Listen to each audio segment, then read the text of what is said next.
ভগবদ্গীতার প্রথম অধ্যায় বিষাদযোগ। ধৃতরাষ্ট্র উবাচ ধর্মক্ষেত্রে কুরুক্ষেত্রে সমাবেতাঃ ইয়ুৎসবঃ মামকাঃ পাণ্ডবাশ্চৈব কিমুকর্বত সঞ্জয়। অনুবাদ: ধৃতরাষ্ট্র জিজ্ঞাসা করলেন, হে সঞ্জয়, ধর্মক্ষেত্রে যুদ্ধ করার মানসে সমবেত হয়ে আমার পুত্র এবং পাণ্ডুর পুত্রেরা তারপর কি করল? তাৎপর্য: ভগবদ্গীতা হচ্ছে বহুজন পঠিত ভগবত তত্ত্ববিজ্ঞান, যার মর্ম গীতা মাহাত্ম্যে বর্ণিত হয়েছে। সেখানে বলা হয়েছে, ভগবদ্গীতা পাঠ করতে হয় ভগবত তত্ত্বদর্শী কৃষ্ণ ভক্তের তত্ত্বাবধানে। ব্যক্তিগত দৃষ্টিভঙ্গির পরিপ্রেক্ষিতে গীতার বিশ্লেষণ করা কখনোই উচিত নয়। গীতার যথাযথ অর্থ উপলব্ধি করার দৃষ্টান্ত ভগবদ্গীতায় আমাদের সামনে তুলে ধরেছে অর্জুনের মাধ্যমে, যিনি স্বয়ং ভগবানের কাছ থেকে সরাসরিভাবে এই গীতার জ্ঞান লাভ করেছিলেন। অর্জুন ঠিক যেমনভাবে গীতার মর্ম উপলব্ধি করেছিলেন, ঠিক সেই দৃষ্টিভঙ্গি ও মনোবৃত্তি নিয়ে সকলেরই গীতা পাঠ করা উচিত। তাহলেই গীতার যথাযথ মর্ম উপলব্ধি করা সম্ভব।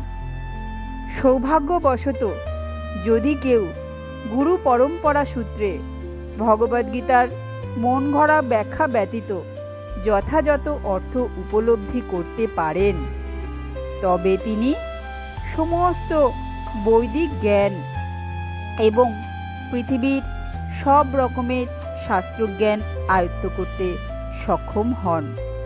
ভগবদ্গীতা পড়ার সময় আমরা দেখি, অন্য সমস্ত শাস্ত্রে যা কিছু আছে তা সবই ভগবদ্গীতায় আছে।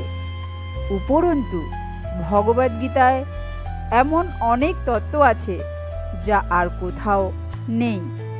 এটিই হচ্ছে গীতার মাহাত্ম্য, এবং এই জন্যই গীতাকে সর্বশ্রেষ্ঠ শাস্ত্র বলে অভিহিত করা হয়।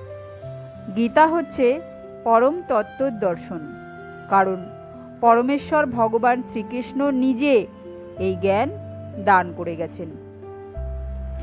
তাই মহাভারতে বর্ণিত ধৃতরাষ্ট্র ও সঞ্জয়ের আলোচনার বিষয়বস্তু হচ্ছে ভগবদ্গীতার মহৎ তত্ত্বদর্শনের মূল উপাদান। এখানে আমরা জানতে পারি যে এই মহৎ তত্ত্বদর্শন প্রকাশিত হয়েছিল কুরুক্ষেত্রের রণাঙ্গনে, যা সুপ্রাচীন বৈদিক সভ্যতার সময় থেকেই পবিত্র তীর্থস্থান রূপে খ্যাত।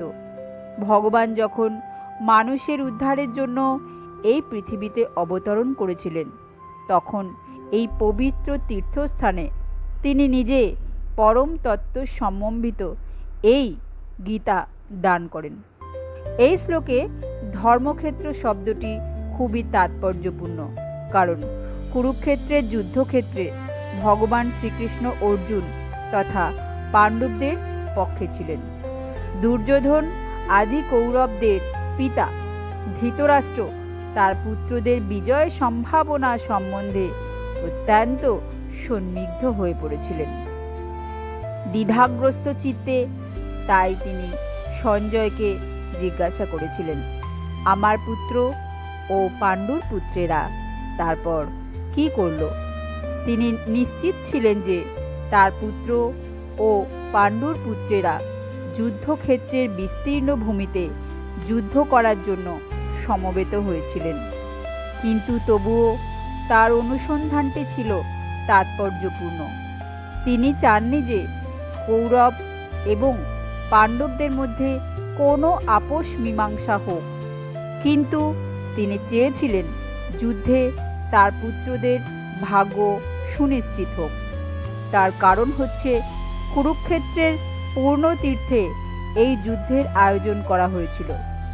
বেদে বলা হয়েছে কুরুক্ষেত্র হচ্ছে অতি পবিত্র স্থান, যা দেবতারাও পূজা করে থাকেন। তাই ধৃতরাষ্ট্র এই যুদ্ধের ফলাফলের ওপর এই পবিত্র স্থানের প্রভাব সম্বন্ধে শঙ্কাকুল হয়ে পড়েছিলেন। তিনি খুব ভালোভাবে জানতেন যে অর্জুন এবং পাণ্ডুর অন্যান্য পুত্রদের ওপর এই পবিত্র স্থানের মঙ্গলময় প্রভাব সঞ্চারিত হবে, কারণ তারা সকলেই ছিলেন অত্যন্ত ধর্মপরায়ণ। সঞ্জয় ছিলেন ব্যাসদেবের শিষ্য, তাই ব্যাসদেবের আশীর্বাদে তিনি দিব্যচক্ষু প্রাপ্ত হন, যার ফলে তিনি ঘরে বসেও কুরুক্ষেত্রের সমস্ত ঘটনা দেখতে পাচ্ছিলেন। তাই ধৃতরাষ্ট্র তাকে যুদ্ধক্ষেত্রের পরিস্থিতি সম্পর্কে জিজ্ঞাসা করেন। পাণ্ডবেরা এবং ধৃতরাষ্ট্রের পুত্রেরা ছিলেন একই বংশজাত, কিন্তু ধৃতরাষ্ট্রের মনোভাব এখানে প্রকাশ পেয়েছে। তিনি কেবল তার পুত্রদেরই কৌরব বলে গণ্য করে পাণ্ডুর পুত্রদের বংশগত উত্তরাধিকার থেকে বঞ্চিত করেছেন। এভাবে ভ্রাতৃপুত্র বা পাণ্ডুর পুত্রদের সঙ্গে সম্পর্কের মাধ্যমেই ধৃতরাষ্ট্রের বিশেষ দৃষ্টিভঙ্গি হৃদয়ঙ্গম করা যায়। ধান খেতে যেমন আগাছাগুলি তুলে ফেলে দেয়া হয়, তেমনি ভগবদ্গীতার সূচনা থেকেই আমরা দেখতে পাচ্ছি কুরুক্ষেত্রের রণাঙ্গনে ধর্মের প্রবর্তক ভগবান স্বয়ং উপস্থিত থেকে ধৃতরাষ্ট্রের পাপিষ্ঠ পুত্রদের সমূলে উৎপাটিত করে ধার্মিক যুধিষ্ঠিরের নেতৃত্বে ধর্মপরায়ণ মহাত্মাদের পুনঃ প্রতিষ্ঠা করবার আয়োজন করেছেন। বৈদিক এবং ঐতিহাসিক গুরুত্ব ছাড়াও সমগ্র গীতার তত্ত্বদর্শনের পরিপ্রেক্ষিতে ধর্মক্ষেত্র ও কুরুক্ষেত্রে এই শব্দ দুটি ব্যবহারের তাৎপর্য বুঝতে পারা যায়।